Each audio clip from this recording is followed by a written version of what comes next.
been questioned about whether or not I have a view on this election, and not that many people here would necessarily be watching this, but who gives a shit? I'm here because I find this as an incredible opportunity just to talk about the things that matter to me and which I guess and I hope will matter to you also. The fact that there is an election means that we are continually thinking, well, is this important to the rest of us? And there seems to be lots of news about it. If we had an election here in Australia, no one gives a shit. In fact, we probably don't have any other countries in the world that actually even acknowledge that we have a government and that we are a group of people of only 25 million and probably relatively insignificant to the rest of the world. But in the US, population of 350 million, with an arsenal of war weapons that could destroy the world in a blink, and a bunch of crazy and strange politicians standing in politics or for government, makes it interesting, to say the least. And we've had a great focus on the British government recently because of Liz, and we now have Boris and so on.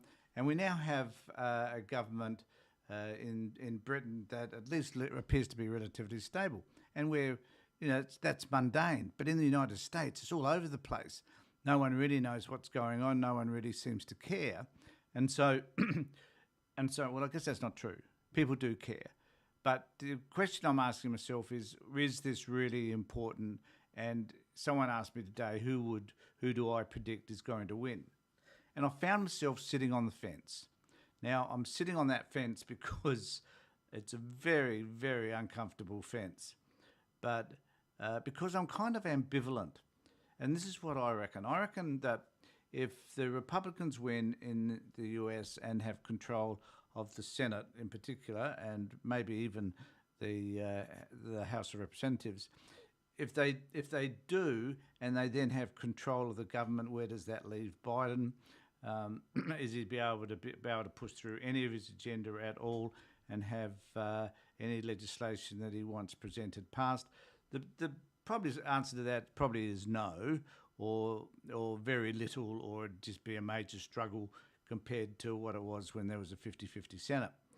And and in the lower house, of course, we will have a new Speaker of that House, and who knows what in the hell he's going to do. And whether or not they will then move towards impeaching Trump, impeaching the Attorney General, impeaching whoever they can find for doing things that they believe are unconstitutional. In all cases, that's not true. However, they will wield their power in the most emphatic and dangerous way you can imagine. So when I think of those things, I think, well, don't necessarily want the Republicans to get in, but then there's this other part of me that says, you get what you deserve, folks.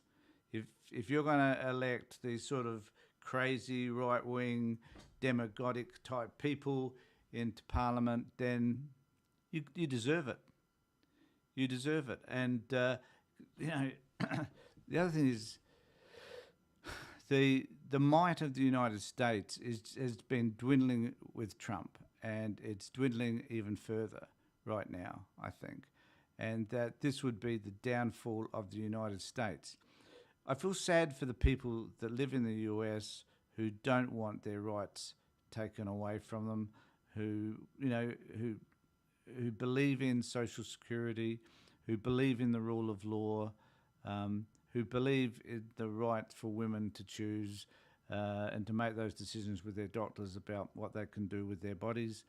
All that sort of stuff is really relevant. And then we're going to wind up with legislation being put forward that will wind back things like gay marriages, that will criminalise sexual activities between consenting same-sex married adults.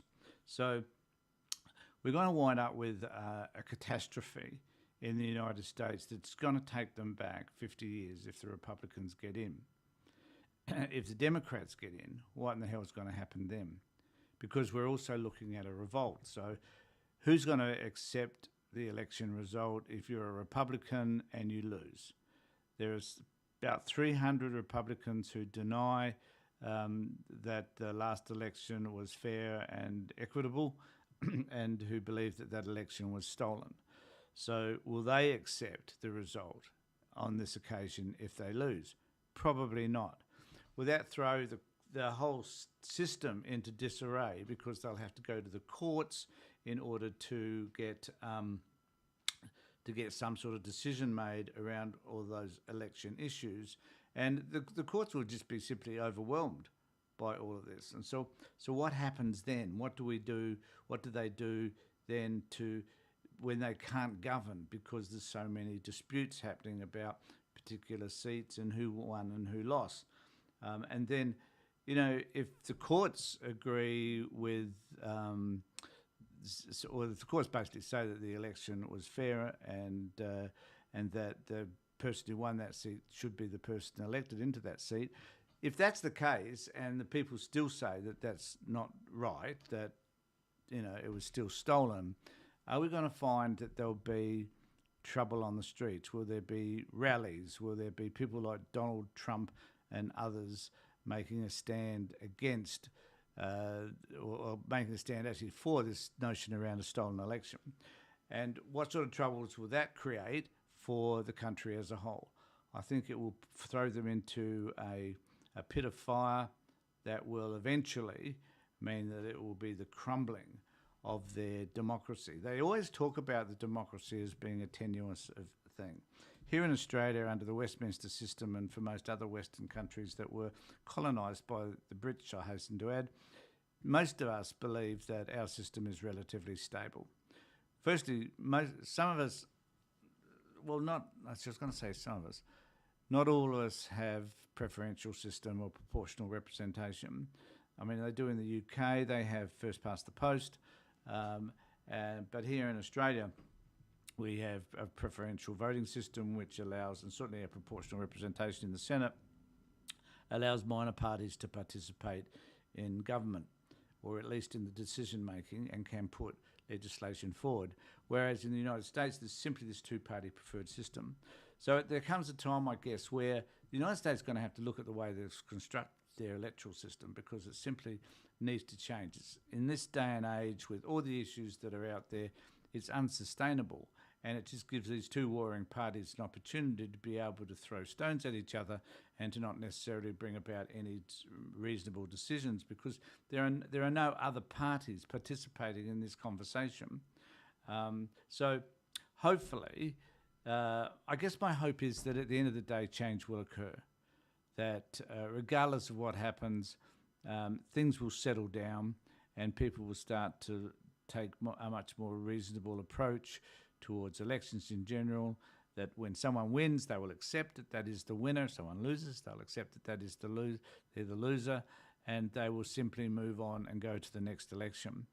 The thing about the United States that fascinates me is that there seems to be a continual election cycle, because they have these midterms that you no sooner finish one election, a presidential election, and so forth, and then you and then you head off into the midterms where a whole host of people stand for election again.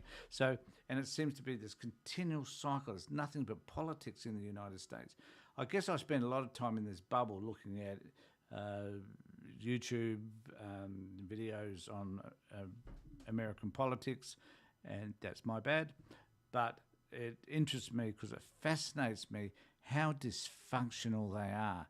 It's like watching a real live documentary taking place every minute of every day, and watching everybody unravel. It's disastrous and it's sad, but it unfortunately is the reality. So we need to wait and see what's happening. It's really early in the United States at the moment. It's only been a couple of hours, I think, since they've closed. So let's wait and see what happens there. Once we have a decision, I'll come back and I'll start talking to you about how I think and feel about whatever that decision has been. So thanks, everybody. Thanks for being with me. Take care. Look after yourselves and be safe.